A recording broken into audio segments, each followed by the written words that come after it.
આમ આદમી પાર્ટીના આંતરિક વિવાદનો પર્દાફાશ. પોલીસ આઈબીને બદનામ કરવાના કથિત ષડયંત્રમાં 2 નેતાઓ ઝડપાયા.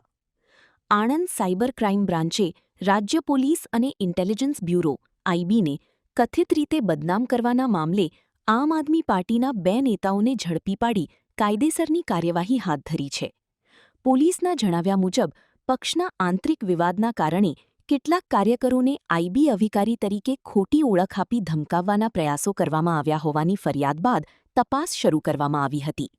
ટેકનિકલ તપાસ દરમિયાન મોબાઈલ નંબરના આધારે આણંદ અને વડોદરાના 2 આપ નેતાઓની સંડોવણી સામે આવી હોવાનું પોલીસનું કહેવું છે.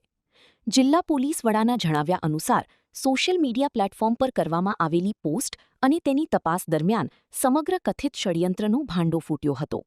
પોલીસે બંને નેતાઓની અટકાયત કરી વધુ તપાસ શરૂ કરી છે.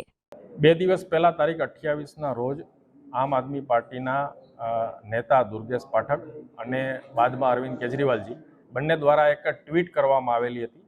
એ ટ્વીટનો હાર્દ એવો હતો કે કોઈ એક નંબર ઉપરથી ગુજરાત પોલીસ અને ખાસ કરીને આઈબીના નામે લોકોને અને આમ આદમી પાર્ટીના કાર્યકર્તાઓને ધમકાવવામાં આવે છે. તમારું વેરિફિકેશન કરવાનું છે, તમે વેરિફિકેશન નહીં કરો તો તમે મુશ્કેલીમાં મુકાઈ જશો વગેરે પ્રકારની ધમકીઓ આપવામાં આવેલી છે. આવી એક ટ્વીટ કરવામાં આવેલી હતી.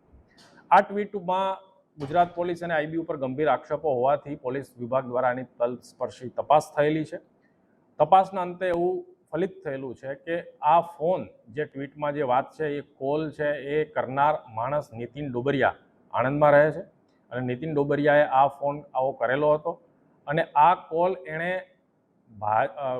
બરોડા શહેરના આમ આદમી પાર્ટીના પ્રમુખ અશોક ઓઝાના કહેવાથી કરેલો હતો. અશોક ઓઝાની હાજરીમાં જ અશોક ઓઝાના કહેવાથી નીતિન ડોબરિયાએ આ ફોન આમ આદમી પાર્ટીના બીજા એક નેતા જે દિલ્હીથી હાલમાં બરોડા આવેલા છે પાર્ટીના કામ માટે એવા કેશવ ચૌહાણને કરેલો હતો અને એને ધમકાવેલો હતો.